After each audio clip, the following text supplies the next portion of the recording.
Livro de Daniel, capítulo 6. E pareceu bem a Dário constituir sobre o reino a 120 presidentes que estivessem sobre todo o reino, e sobre ele 3 príncipes, dos quais Daniel era um, aos quais esses presidentes dessem conta, para que o rei não sofresse dano. Então, o mesmo Daniel se distinguiu desses príncipes e presidentes, porque nele havia um espírito excelente, e o rei pensava constituí-lo sobre todo o reino. Então, os príncipes e os presidentes procuravam achar ocasião contra Daniel a respeito do reino, mas não podiam achar ocasião ou culpa alguma, porque ele era fiel e não se achava nele nenhum vício, nem culpa.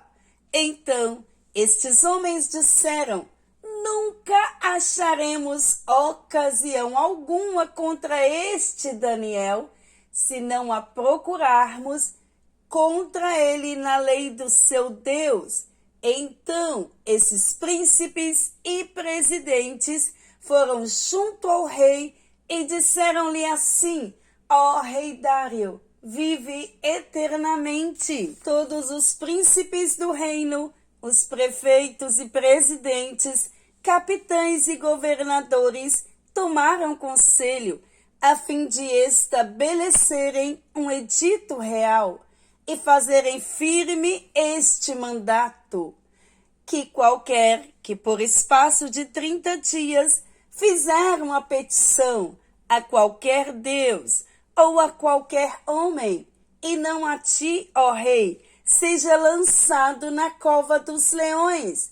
Agora, pois, ó rei, confirma o edito e assina a escritura, para que não seja mudada, conforme a lei dos medos e dos persas, que se não deve revogar. Por esta causa, o rei Dário assinou a escritura e edito. Daniel, pois, quando soube que a escritura estava assinada, entrou em sua casa. Ora, havia no seu quarto janelas abertas da banda de Jerusalém, e 3 vezes no dia se punha de joelhos e orava e dava graças diante do seu Deus, como também antes costumava fazer. Então, aqueles homens foram juntos e acharam Daniel orando e suplicando diante do seu Deus.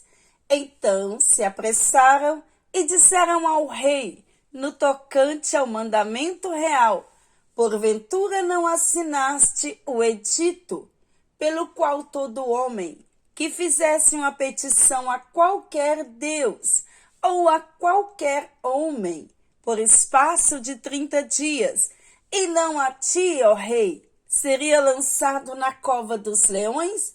Respondeu o rei e disse: esta palavra é certa, conforme a lei dos medos e dos persas, que se não pode revogar.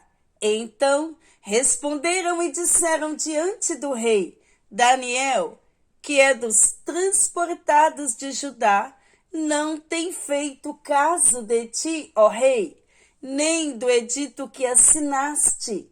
Antes, 3 vezes por dia faz a sua oração.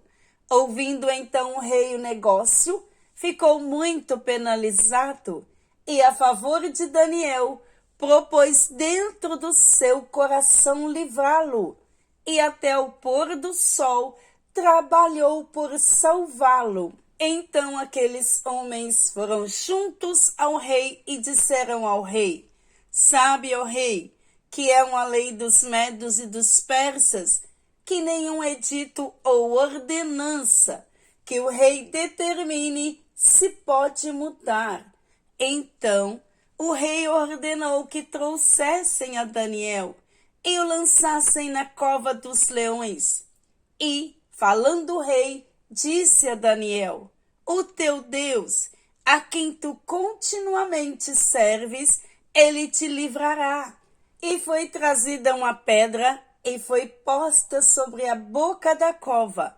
E o rei a selou com o seu anel e com o anel dos seus grandes, para que se não mudasse a sentença acerca de Daniel. Então o rei dirigiu-se para o seu palácio e passou a noite em jejum, e não deixou trazer à sua presença instrumentos de música, e fugiu dele o sono. E pela manhã cedo se levantou e foi com pressa à cova dos leões. E chegando-se à cova, chamou por Daniel com voz triste. E falando o rei, disse a Daniel: Daniel, servo do Deus vivo, dar-se-ia o caso que o teu Deus, a quem tu continuamente serves, tenha podido livrar-te dos leões? Então Daniel falou ao rei: ó rei, vive para sempre. O meu Deus enviou o seu anjo e fechou a boca dos leões para que não me fizesse dano, porque foi achada em mim inocência diante dele. E também contra ti, ó rei, não tenho cometido delito algum. Então o rei muito se alegrou em si mesmo e mandou tirar a Daniel da cova. Assim foi tirado Daniel da cova, e nenhum dano se achou nele, porque crera no seu Deus. E ordenou o rei, e foram trazidos aqueles homens que tinham acusado Daniel, e foram lançados nas covas dos leões, eles, seus filhos e suas mulheres, e ainda não tinham chegado ao fundo da cova, quando os leões se apoderaram deles e lhes esmigalharam todos os ossos. Então o rei Dário escreveu a todos os povos, nações e gentes de diferentes línguas que moram em toda a terra: paz vos sejam multiplicada. Da minha parte é feito um decreto, pelo qual em todo o domínio do meu reino os homens tremam e temam perante o Deus de Daniel, porque ele é o Deus vivo e para sempre permanece, e o seu reino não se pode destruir. O seu domínio é até ao fim. Ele livra e salva, e opera sinais e maravilhas no céu e na terra. Ele livrou Daniel do poder dos leões. Este Daniel, pois, prosperou no reinado de Dário e no reinado de Ciro, o persa.